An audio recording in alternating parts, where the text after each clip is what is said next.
নবীজি বলেন, ধৈর্য ধারণকারীকে আল্লাহ এমন নিয়ামত দিবেন, দোয়া কবুল না হওয়ার পরও যারা রবের উপর সন্তুষ্টি ছিল তাদেরকে আল্লাহ এমন দয়া করবেন, হাসরের ময়দানে অন্য মানুষ এই দয়া পেয়ে দেখে আফসোস করবে, ইস, দুনিয়াতে যদি আমার একটা দোয়া কবুল না হতো, আজকে আমি 1000 গুণ বেশি এখানে পাইতাম।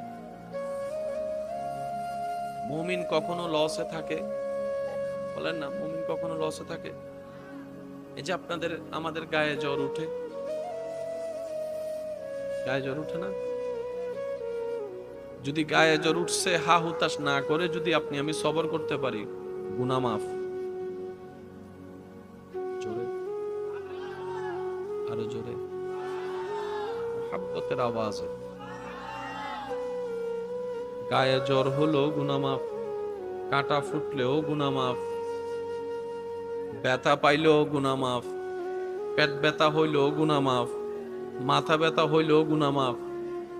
কয় হাজার কোটি টাকা দিলে গুনাহ মাফ হয় কোন সিস্টেম?